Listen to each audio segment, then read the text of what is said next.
దేశ ఉపరాష్ట్రపతిగా సిపి రాధాకృష్ణన్ ఎన్నికైన సందర్భంగా గాజువాక బీజేపీ ఆధ్వర్యంలో పోలీస్ స్టేషన్ కూడలిలో సంబరాలు జరుపుకున్నారు. నియోజకవర్గ ఇన్ఛార్జి కరణంరెడ్డి నరసింహరావు ఆధ్వర్యంలో భారీగా బాణాసంచా కాల్చారు. ప్రజలకు మిఠాయిలు పంచిపెట్టారు. ఈ సందర్భంగా ఆయన మాట్లాడుతూ రాధాకృష్ణన్ కి ఉన్న అపారమైన జ్ఞానం, సుసంపన్నమైన అనుభవం మన ప్రజాస్వామ్య విలువలను మరింత ఉన్నతంగా నిలబెడతాయని అన్నారు. ఆయన నాయకత్వ పటిమ దేశానికి ఎంతో మేలు చేస్తుందని విశ్వాసం వ్యక్తం చేశారు.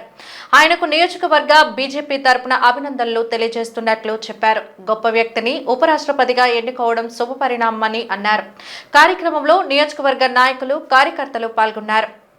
కాంగ్రెస్ వాళ్ళు ఎన్ని కుట్రల కుతంత్రాలు పన్నినా సరే వారికి వాళ్ళ యొక్క ఇండి కూటమికి ఓటమే మరొకసారి ఎదురయ్యింది.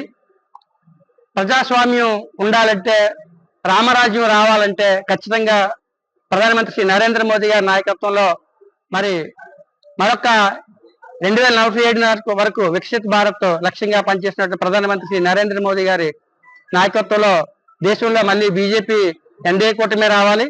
మరి కూటమి అభ్యర్థి బలపరిచినటువంటి పెద్దల గవర్నీయులు శ్రీ పి రాధాకృష్ణ గారు మనకి ఉపరాష్ట్రపతిగా ఎన్నికైనందుకు ఆయనకి మా గాజువాక అసెంబ్లీ తరపు నుంచి, నాయకులు, కార్యకర్తల తరపు నుంచి, అందరి తరపు నుంచి కూడా ప్రత్యేకమైన శుభాకాంక్షలు తెలియజేస్తాం.